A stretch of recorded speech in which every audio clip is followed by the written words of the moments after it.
तो चलिए देखिए, इस सेशन में हम लोग डिस्कस करेंगे ऑटो कंप्लीट टेक्स्ट व्यू के बारे में। ठीक है, कि अगर हम कुछ भी लिखते हैं तो ऑटोमेटिकली कैसे फिल होगा। जैसे आपने एक वर्ड लिखा तो आगे के वर्ड अपने आप आ जाएंगे। तो इसके लिए मैं क्या करूँगा, एंड्रॉयड स्टूडियो पे एक एम्पटी प्रोजेक्ट बना लेता हूँ। ठीक है, यहाँ पे से इसका नाम यहाँ पे ले लेता हूँ, इसे हटा के यहाँ से इसका नाम ले लेते हैं ऑटो COM। ठीक है ना, और इसे फिनिश कर देते हैं। तो ऑटो कंप्लीट टेक्स्ट व्यू होता क्या है, या आप टेक्स्ट फील्ड बोलिए, टेक्स्ट व्यू नहीं बोलिए। ऑटो कंप्लीट टेक्स्ट फील्ड में ऐसा होगा कि जैसे मान लीजिए कि आपने बहुत सारे जो टेक्स्ट है वो कहीं संभाल के रख लिए, अपने प्रोग्राम में संभाल के रख लिए या डेटाबेस में संभाल के रख लिए, और जब आप एक टेक्स्ट लिखोगे तो बाकी के जो रिमेनिंग टेक्स्ट हैं वो अपने आप विजिबल हो जाएंगे। ठीक है ना, जैसे आप वहाँ पे थ्रेड होल्ड दिया जाता है कि कितने मतलब करैक्टर को लिखने के बाद वो मतलब चीज़ें दिखें। ठीक है, जैसे आप चाहते हो कि आपके बहुत सारे कोर्स की डिटेल है और कोर्स जो है ऑटोमेटिकली लाना चाहते हो तो ला सकते हो, एक करैक्टर लिखे तो बाकी सारी चीज़ें आ जाएँ। तो इसके लिए क्या करेंगे हम लोग, अभी ये प्रोसेसिंग कर रहा है, यहाँ से अपने लेआउट के अंदर जाएंगे। ठीक है, चलिए पहले यहाँ पे ये हो जाने देते हैं। ठीक है, अपने आप यहाँ पे जब प्रोसेसिंग कंप्लीट हो जाएगा तो लेआउट का हमें XML का हमें एक फ़ाइल दिख जाएगी। उस XML के अंदर हम पहले ऑटो कंप्लीट टेक्स्ट व्यू लेंगे, और उस पर्टिकुलर टेक्स्ट व्यू में हाँ देखिए यहाँ पे अब थिंकिंग हो गई, अपडेटिंग हो गई। यहाँ से अब चलते हैं, ये देखिए ये हमारा रेस के अंदर यहाँ पे हमारा लेआउट आ गया। इस लेआउट में जाके हम क्या करेंगे, अभी यहाँ पे देखिए ये बाय डिफ़ॉल्ट कंस्ट्रेंट लेआउट है, ये जो आपकी हर एप्लीकेशन में आता है बाय डिफ़ॉल्ट। ठीक है ना, तो यहाँ पे आप क्या कर लीजिए, इस कंस्ट्रेंट लेआउट को हटा के इसको रिलेटिव लेआउट कर लीजिए। ठीक है, और यहाँ पे जो टेक्स्ट व्यू है ये, इस टेक्स्ट व्यू को ऑटो कंप्लीट टेक्स्ट व्यू ले लीजिए। ठीक है, ये ऑटो कंप्लीट टेक्स्ट व्यू हो गया। तो इसका प्रीव्यू देख लीजिए, यहाँ पे ये टेक्स्ट व्यू 00 लोकेशन पे गया है ना। या हम ऐसा भी कर सकते हैं कि यहाँ पे जब हमें एक ही चीज़ लेके चलनी है तो यहाँ पे जो कंस्ट्रेंट लेआउट है ये बाय डिफ़ॉल्ट रहने देते हैं, और यहाँ पे बस ये टेक्स्ट व्यू को हम ऑटो कंप्लीट टेक्स्ट व्यू ले लेते हैं, तो हमें ज़्यादा यहाँ पे काम करने की ज़रूरत नहीं होगी। ठीक है, ये हमारा ऑटो कंप्लीट टेक्स्ट व्यू हो गया। अब यहाँ पे इस ऑटो कंप्लीट टेक्स्ट व्यू के ये टेक्स्ट हटा के यहाँ पे एक हिंट प्रॉपर्टी यूज कर लेते हैं। ठीक है, यहाँ पे हिंट यूज कर लेंगे, और यहाँ पे हिंट हम ले लेते हैं, से हमने यहाँ पे हिंट ले लिया हुआ है enter the name of course. ठीक है, मान लीजिए हम कोर्सेस को, अगर मान लीजिए हम कोर्सेज को संभाल के रखना चाहते हैं, सब्जेक्ट को संभाल के रख, enter the name of subject, कुछ भी लिख दो,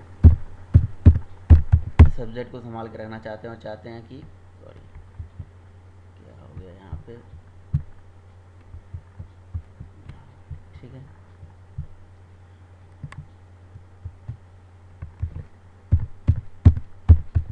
ठीक है कि जब आप एक सब्जेक्ट लिखो तो बाकी चीज़ें अपने आप यहाँ पे रिपीट हो। तो देखिए अब इस पर्टिकुलर जो ऑटो कंप्लीट टेक्स्ट व्यू है, इसका आप आईडी यहाँ पे स्टोर कर लीजिए। ठीक है, तो यहाँ पे मान लीजिए मैंने आईडी ले लिया और AUTO। ठीक, अब करना क्या है कि जब आप यहाँ पे कोई कैरेक्टर लिखे तो बाकी चीज़ें कंप्लीट हो गया है, तो इसके लिए क्या करिए, आप अपने स्ट्रिंग के अंदर, अपने string.xml के अंदर जो होता है वो बहुत सारा डेटा जो संभाल के रख सकते हो, या आप अपने प्रोग्राम के अंदर ही एरे बना सकते हो। ठीक है, तो मैंने क्लास लेवल पे यहाँ पे मान लीजिए एक एरे ही बना लेता हूँ, से मैंने सब्जेक्ट का एक एरे बना लिया। तो यहाँ पे लिख दिया मैंने स्ट्रिंग सब्जेक्ट। ठीक है, और सब्जेक्ट के अंदर मैंने यहाँ पे बहुत सारे सब्जेक्ट स्टोर करा लिए, से यहाँ पे लिख दिया जावा। ठीक है, .net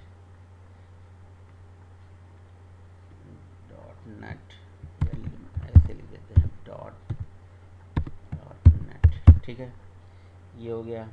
एंड्रॉयड लिख देते हैं, PHP लिख देते हैं, बहुत सारे कोर्सेज है जो हमारे पास। एंड्रॉयड हो गया, PHP हो गया, वेब डिज़ाइनिंग हो गई,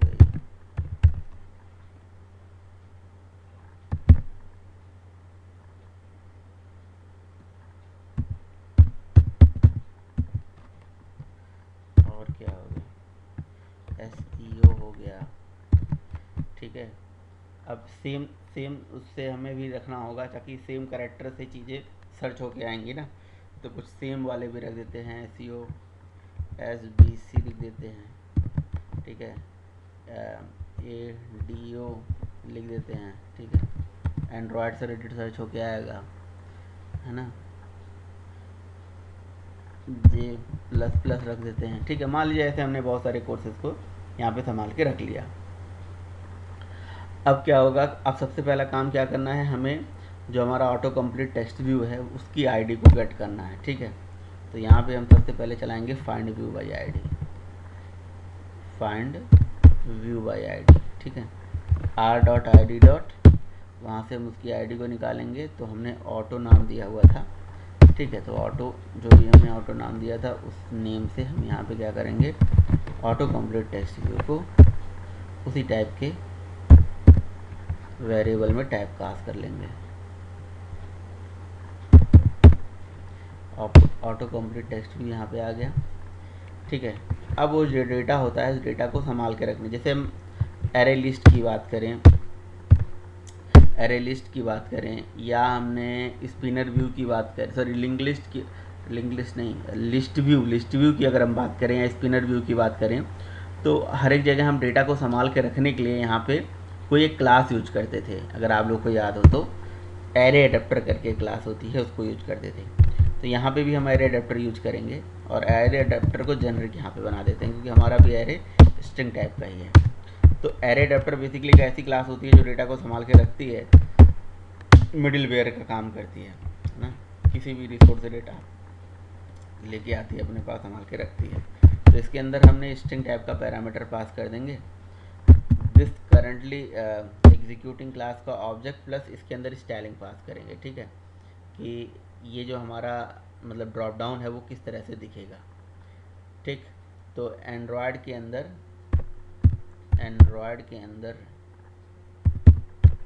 आर के अंदर android.r.layout के अंदर यहाँ पड़ा होगा बहुत सारे स्टाइलिंग, जैसे simple item 1, simple drop down item 1, बहुत सारे होते हैं। यहाँ पे simple drop down line item 1 कुछ, ठीक है, ये ले लेते हैं। तो ये ड्रॉप डाउन ओपन होके आएगा, ठीक है। और साथ ही साथ यहाँ पे क्या कर लेंगे, जो हमने सब्जेक्ट बना रखा है, सब्जेक्ट का एरे जो हमने ले रखा था वो यहाँ पे सप्लाई कर देंगे। तो ये हो गया। तो ये हमारा एक हो गया हमारा एरे अडेप्टर जो डेटा को संभाल के रख लिया है, ठीक है। अब कहीं ना कहीं इस डेटा को हमें क्या करना होगा, एरे अडेप्टर के इस डेटा को हमें सेट करना होगा अपने जो ऑटो कंप्लीट है उसके ऊपर, ठीक है। लेकिन उससे पहले हम क्या करेंगे, ऑटो कंप्लीट टेक्स्ट व्यू जो हमने लिया हुआ है, जिसका रेफरेंस हमने VV लिया है, इस पर एक मेथड होता है सेट थ्रेड होल्ड, ठीक है ना, जो मैं आपसे अभी बता रहा था, डिस्कस कर रहा था। ये थ्रेड होल्ड का मतलब होता है कि आप कितने कैरेक्टर लिखने के बाद चीज़ें ऑटो कंप्लीट होंगी। तो यहाँ पे मैंने थ्रेड होल्ड लगा लिया 3 कैरेक्टर लिखने के बाद अपने आप, जैसे 1 लिखने के बाद हो जाता है, 2 लिखने के बाद हो जाता है, तो मैंने यहाँ पे 3 लिख दिया, तो 3 लिखने के बाद ये ऑटो कंप्लीट होगा, ठीक है। तो और उसके बाद यहाँ पे हम उस पर्टिकुलर टेक्स्ट व्यू पे ही मेथड चलाएंगे सेट अडेप्टर, जिसमें एरे अडेप्टर का जो ऑब्जेक्ट है वो पास कर देंगे, बस बात ख़त्म हो गई यहाँ पे। तो कहने का मतलब है कि अगर आप चाहते हो कि एक कोई कैरेक्टर लिखो और कैरेक्टर को लिखने के बाद ये अपने आप ऑटो कंप्लीट हो जाए, तो थ्रेड होल्ड होता है मेथड, जिसमें थ्रेड होल्ड में आप जो भी लिखते हो, जो कैरेक्टर लिखोगे उस पर्टिकुलर कैरेक्टर के हिसाब से यहाँ पे, जैसे मैंने थ्रेड होल्ड के अंदर 3 डाला है, तो 3 के बाद ये अपने आप यहाँ पे दिखने लगेगा, ठीक है, ऑटो कंप्लीट हो जाएगा। क्लियर है। और कहानी बहुत ही आसान है, जैसे आपका जैसे आपका लिस्ट व्यू के अंदर होता था एरे एडाप्टर, जैसे आपके क्या नाम है, लिस्ट व्यू हो गया, स्पिनर व्यू हो गया, उन सब के अंदर एरे एडाप्टर होता था। तो यहाँ पे भी एरे एडाप्टर है। एरे एडाप्टर का ऑब्जेक्ट बना के और उसके बाद आपको कुछ नहीं करना, उसमें स्टाइलिंग दे देना है और एरे में डेटा डाल देना है। अभी डेटा चूँकि हमारा यहाँ लोकल में है तो यहाँ पे एरे डाल दिया। कल को सपोज करो कि मेरे पास डेटाबेस डेटा आ रहा होगा, तो बस आपको क्या करना है, वो डेटाबेस डेटा गेट करना है और उसका एरे बनाना है। एरे लिस्ट के अंदर या कलेक्शन के अंदर जहाँ मर्जी आपको डालना है, और उसके बाद उस डेटा को उठा के इस पर्टिकुलर एरे एडाप्टर में डाल दीजिएगा, काम हो जाएगा। ठीक है, तो चलिए एप्लीकेशन को यहाँ से अब रन कर लेते हैं। एक मिनट, एप्लीकेशन को आपको रन करके यहाँ पे दिखा देता हूँ।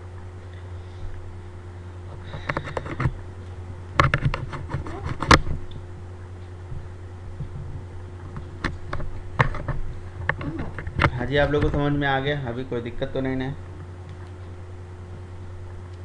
श्याम एंड साहिल,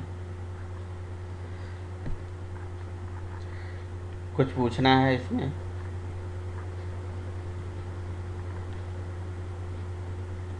चलो बढ़िया है, समझ में आ रहा है, अच्छी बात है। तो यहाँ से मैं वाइज़र पहले चला लेता हूँ।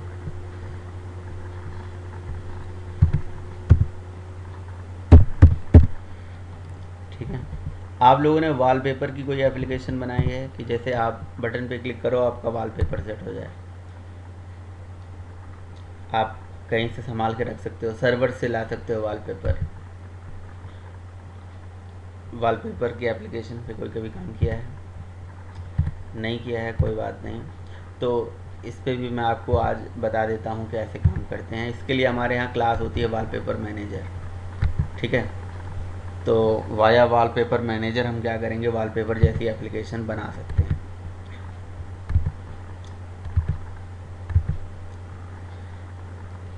ठीक है,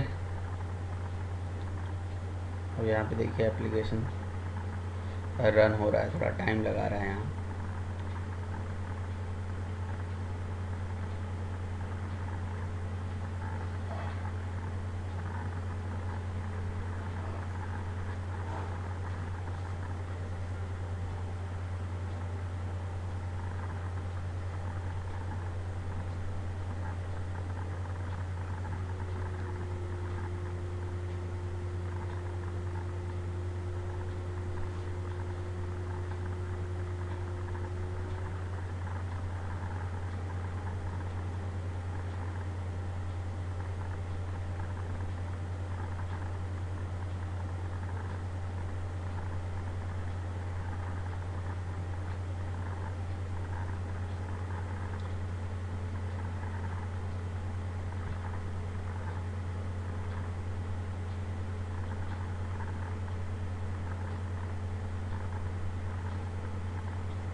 ठीक है, साहिल एंड श्याम, देखिए आपकी एप्लीकेशन यहाँ पे रन होके आ गई है। अब जैसे मान लीजिए कि यहाँ पे मैं लिखता हूँ जे, ठीक है ना, जे ए, और अभी दो दो ही कैरेक्टर लिखेंगे तो नहीं ना आएगा, वी लिख दिया तो ठीक है, देखिए जवाब अपने आप आ गया। आगे कि नहीं आ गया? तो इसी तरह से अगर हम यहाँ पे लिखते हैं एस ई ओ, अब आप एक चीज़ देख रहे हो कि एक ही मतलब यहाँ पे कैरेक्टर, एक ही मतलब वर्ड यहाँ से सर्च करके ला रहा है। तो आपको और भी डालना होगा ना। जैसे मान लो एस ई ओ के बाद आपको एस ई ओ और भी कुछ डाल दीजिए, S E O A B S E S C O, और उसके आगे और तो कुछ करेक्टर इसके अंदर मैच करने चाहिए ना। आप यहाँ पे थ्रेड होल्ड भी कम कर सकते हो। सॉरी, यहाँ से आपने थ्रेड होल्ड कर दिया 1, तो 1 ही करेक्टर लिखोगे, तो एस एस से ये एस बी, ठीक है। थ्रेड होल्ड यहाँ से कम कर दो, एस ए जे, कुछ भी, ठीक है। एप्लीकेशन यहाँ पे रन करोगे तो आप केवल सिंगल करेक्टर एस डालोगे और एस से सारी चीज़ें सर्च होके आएंगी यहाँ पे। ये लिए कर दिया मैंने एप्लीकेशन को रन।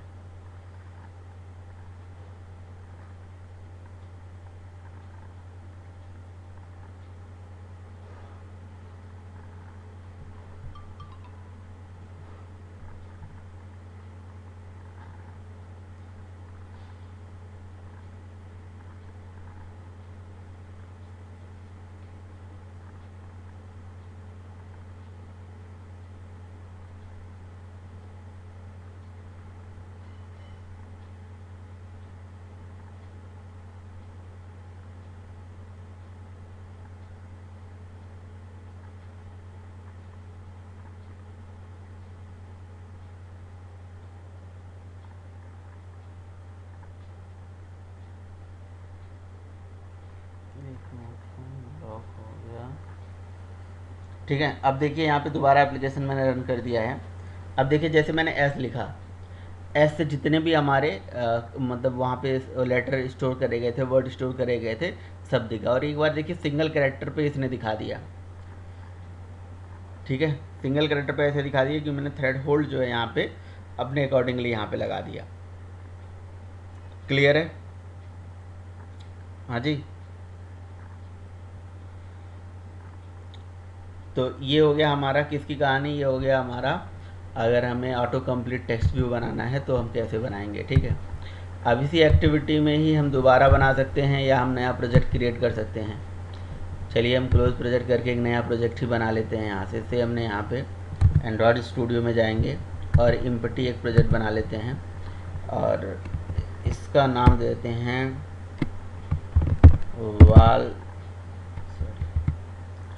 वॉलपेपर ऐप, ठीक है।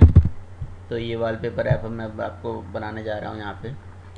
तो वॉलपेपर ऐप में बेसिकली हम करेंगे क्या, हमारी ज़रूरत ये है कि हम जब बटन पे क्लिक करें तो हमारा कोई भी जो वॉलपेपर है वो सेट हो जाए, जो हम वॉलपेपर यहाँ पे लगाएं, ठीक है, हमारे एप्लीकेशन के अंदर सेट हो जाए। तो ऐसा करने के लिए हमें क्या करना होगा, ध्यान से सुनिएगा। हमारे यहाँ एक क्लास होती है वॉलपेपर मैनेजर, ठीक है ना। तो वॉलपेपर मैनेजर क्लास का ही ऑब्जेक्ट बनाना है और उसी का ही यहाँ पे मेथड यूज करना है जिससे हमारा वॉलपेपर सेट होगा। तो वॉलपेपर के लिए हमें क्या करना होगा, से हमने यही सेम चीज़ यहाँ से कॉपी कर लिया और इसको कॉपी करके ये हमारा वॉलपेपर है, ये हमारा कोई एक इमेज है, ठीक है। इसको मैं कॉपी करूँगा और अपने ड्राइबल फोल्डर में यहाँ पे पेस्ट कर देता हूँ। तो चूँकि हम सर्वर से डेटा भी ला नहीं रहे हैं तो यहाँ पे क्या करेंगे, हम बेसिकली स्टैटिक डेटा संभाल के रखेंगे। और यहाँ पे हम क्या कर लेते हैं, एक कोई रिलेटिव लेआउट यूज कर लेते हैं और एक रिलेटिव लेआउट यूज करके यहाँ पे एक इमेज व्यू ले लेते हैं, ठीक है। src करके कोई भी इमेज आप यहाँ पे लगा लीजिए, कोई दिक्कत नहीं है। और सेंट्रल इन हॉरिजॉन्टल इसको हम ट्रू कर लेते हैं, ठीक है। एंड देन इसको हम चारों तरफ से मार्जिन दे देते हैं 20 dp का, तो ये आ जाएगा यहाँ पे। बाकी इसकी साइज़ अगर आपको बढ़ानी है तो यहाँ से बढ़ा सकते हैं, यहाँ पे 200 dp दे दीजिए, तो और यहाँ पे भी 200 दे दीजिए, ठीक है। ये थोड़ा बड़ा हो जाएगा। इस इमेज व्यू से हमें वैसे कुछ लेना देना नहीं है, चाहे तो हम इमेज व्यू बनाएं ना बनाएं। तो चलिए मैंने बना दिया ऐसे ही। यहाँ पे एक बटन ले लेते हैं और बटन रैप कंटेंट करके और बिलो टू हम पहुँचा देते हैं img के, ठीक है। और इसको भी हम सेंट्रल हॉरिजॉन्टल ट्रू कर लेते हैं, तो यहीं पे आ जाएगा। और इस पर टेक्स्ट हम सेट कर लेते हैं, इससे मैंने यहाँ पे टेक्स्ट सेट कर लिया और यहाँ पे लिख दिया सेट वॉलपेपर, ठीक है। एंड देन इसके अंदर ऑन क्लिक प्रॉपर्टी यूज करके ऑन क्लिक ऐसे करके कुछ लिख देते हैं, ठीक है, CLICK। अब क्या करेंगे, हम एडिट एंटर करके और यहाँ से क्रिएट कर लेते हैं इसके करस्पॉन्डिंग एक मेथड, ठीक है। तो ये एक्टिविटी में उसी नाम से मेथड बना दिया। तो हमें क्या करना है, अब वो गेट करके नहीं लाना है, इसकी आईडी वाईडी गेट करके नहीं लाना है। देखिए वॉलपेपर सेट करने के लिए यहाँ पे एक परमिशन होता है, पहले वो आप सेट कर लेंगे। यूजर्स परमिशन के अंदर सेट वॉलपेपर करके होता है, ठीक है ना। तो यहाँ पे देखिए सेट वॉलपेपर, ये आप परमिशन पहले का ऐड कर लेंगे, ठीक है। अब अगला काम ये करेंगे कि आप एप्लीकेशन के अंदर जैसे मान लीजिए आपको वॉलपेपर सेट करना है, तो वॉलपेपर सेट करने के लिए बटन के क्लिक पे मैं चाहता हूँ सेट हो जाए, ठीक है। तो उसके लिए आपको वॉलपेपर मैनेजर का ऑब्जेक्ट बनाना होगा। अब वॉलपेपर मैनेजर का ऑब्जेक्ट जो है हम डायरेक्टली नहीं बना सकते, ठीक है। तो इसके लिए हम क्या करेंगे, वॉलपेपर मैनेजर का ऑब्जेक्ट लेने के लिए वॉलपेपर मैनेजर वॉलपेपर मैनेजर एक क्लास होती है बनी बनाई, ठीक है ना, और उसी का ही मेथड होता है गेट इंस्टेंस। ठीक है, गेट इंस्टेंस में हमें एप्लीकेशन कंटेक्स्ट का ऑब्जेक्ट डालना होता है, अपनी एप्लीकेशन का कंटेक्स्ट पास करना होता है। इससे क्या हो जाएगा, जैसे ही हम ये मेथड चलाएंगे तो हमें वॉलपेपर मैनेजर का ऑब्जेक्ट ये रिटर्न करके दे देगा। ठीक है, वॉलपेपर मैनेजर का ऑब्जेक्ट आ गया हमारे पास। अब इस पर्टिकुलर ऑब्जेक्ट के ऊपर हमें क्या करना है, वॉलपेपर मैनेजर डॉट, अब आपको सेट करना है यहाँ पे रिसोर्स, है ना, कि आपको कौन सा रिसोर्स वहाँ पे दिखाना है। तो सेट रिसोर्स चला दीजिए। रिसोर्स तो कहीं कहीं से आएगा, जब आप सर्वर से डेटा लाओगे तो सर्वर से डेटा लाने के लिए आप सर्वर से डेटा लाना और यहाँ सेट कर देना। अभी तो हमें पता है कि हमारे पास ड्राइबल के अंदर भी तो रिसोर्स पड़ा हुआ है, तो हम क्या कर सकते हैं, ड्राइबल के अंदर से निकाल सकते हैं। ड्राइबल के अंदर हमारे पास हमने ए नाम से दिया हुआ था तो उसको यहाँ पे सेट कर सकते हैं। बाकी ये चूँकि यहाँ पे एक्सेप्शन आ रहा है ना, तो इसको ट्राई कैच में लिख दीजिए, आप पूरे को ट्राई कैच के अंदर डाल दीजिए। ठीक है, यहाँ से बस ये हमने ट्राई और कैच लगा दिया, ये एक्सेप्शन को यहाँ पे हैंडल कर लिया, एक्सेप्शन ई, ठीक है ना। तो और यहाँ पे E dot print stack trace चला सकते हैं। ठीक है, अभी भी ये एक्सेप्शन आ रहा है, क्या एक्सेप्शन आ रहा है, एक्सेप्शन रिसोर्सेज टाइप। अच्छा, इसके करस्पॉन्डिंग कोई अल्ट एंटर कर देते हैं, यहाँ पे अल्ट और एंटर करेंगे। ठीक है, ये कुछ है नहीं, सप्रेस वार्निंग कर रहा है, इसको आप हटाना चाहते हो तो इसको सप्रेस वार्निंग में ऐड कर दोगे तो हट जाएगा, कोई दिक्कत नहीं है। ठीक है, एप्लीकेशन को यहाँ से रन करके दोबारा देखते हैं, फिर अगर कोई एरर आएगा तो उसको हम हैंडल कर लेंगे। वैसे मैंने ट्राई कैच तो यहाँ पे लगा ही दिया है। एप्लीकेशन को दोबारा रन कर लेते हैं। तो यहाँ पे कुछ नहीं है, बस मैं आपको एक वॉलपेपर मैनेजर क्लास समझाना चाह रहा था कि वॉलपेपर मैनेजर एक क्लास होती है। इसके गेट इंस्टेंस से आप क्या कर लीजिए, आप रिसोर्सेज से निकाल लीजिए जो आप रिसोर्सेज सेट करना चाहते हो। तो ड्राइबल के अंदर से रिसोर्सेज निकाला। अभी देख लीजिए मेरे बैकग्राउंड में मोबाइल फ़ोन में है ना, वॉलपेपर क्या है हमारा, ये घर का ये फ़ोटो लगा हुआ है, ठीक है ना। तो इसको मैं यहाँ से हटा के अब सेट करूँगा, जैसे मैं बटन पे क्लिक करूँगा तो ये सेट हो जाएगा हमारा जो हमने ड्राइबल के अंदर इमेज दिया हुआ था। ठीक है, तो वो यहाँ पे सेट हो जाएगा। तो चलिए देखिए हो रहा है या नहीं हो रहा है। देखिए मैंने सेट वॉलपेपर पे क्लिक कर दिया। ठीक है, सेट वॉलपेपर पे क्लिक किया तो ये वॉलपेपर सेट हो गया होगा, या मैसेज वैसेज दे सकते हो आप। अच्छा, इमेज व्यू हमारा पता नहीं क्यों नहीं आया, वो देख लेंगे हम, कोई दिक्कत नहीं है। ठीक है, तो आप देख सकते हैं यहाँ पे वॉलपेपर क्या आ गया हमारा, जो हमने यहाँ पे लगाया हुआ था। ठीक है, उस टाइम पे हमने वॉलपेपर क्या लगाया हुआ था, उस टाइम पे हमने वॉलपेपर लगाया हुआ था हमारे घर का वो एक फ़ोटो था, और यहाँ पे एक दूसरा ये हमने जो अपने थंबनेल हमने जो अपने वीडियोस पे लगा रखा है वो यहाँ पे दिख रहा है। ठीक है, तो कहानी बस बहुत ही सिंपल सी है। वॉलपेपर मैनेजर का गेट इंस्टेंस मेथड चलाइए, जैसे वॉलपेपर मैनेजर का ऑब्जेक्ट मिल जाएगा। और वॉलपेपर मैनेजर, अब देखिए वॉलपेपर मैनेजर की तरफ आप अगर जाएंगे तो वॉलपेपर मैनेजर एक क्लास है, ये एक क्लास है और इस क्लास का ऑब्जेक्ट हम डायरेक्टली नहीं बना पा रहे थे। ठीक है, तो हमारे पास ऐसे डायरेक्ट टेक्निक नहीं दिया गया है, तो गेट इंस्टेंस मेथड से जो है हमें वॉलपेपर मैनेजर का ऑब्जेक्ट मिल जाता है। और फिर उसके ऊपर आप क्या कर लेते हैं, सेट रिसोर्स करके यहाँ पे लगा लेते हैं। अब आप ऐसा कर सकते हो कि कोई गैलरी व्यू बना लो, या कोई रिसाइकलर व्यू बना लो, या कस्टम लिस्ट व्यू बना लो। ठीक है ना, अब कस्टम लिस्ट व्यू में उसमें आप क्या कर सकते हो कि बटन पे क्लिक करने पे तो एक्शन होता है कि नहीं होता है, बिल्कुल होता है। तो जिस पर्टिकुलर इमेज पे क्लिक करो वो इमेज क्लिक होके आ जाए, है ना, इमेज व्यू पे क्लिक होके आ जाए, और उसमें डॉट वॉलपेपर का सेट रिसोर्स मेथड चला के आप ऐसे कर सकते हो। तो ऐसे क्या होता है कि जब फ़ोन के अंदर आपके पास गैलरी होती है, गैलरी के अंदर बहुत सारे पिक्चर फ़ोटो पड़े होते हैं, आप जिस फ़ोटो पे वहाँ पे क्लिक करते हो वो फ़ोटो आपका वॉलपेपर सेट हो जाता है। ठीक है, और वो कन्फर्मेशन भी मांगता है, तो बीच में अलर्ट वगैरह कन्फर्मेशन मैसेज वगैरह डाल देते हैं, बट कोड यही एक लाइन का होता है, बहुत बहुत बड़ा कोड नहीं होता है वहाँ पे भी। ठीक है, तो आई होप आपको चीज़ समझ में आ गई है, और पूछिए अगर कुछ पूछना है तो।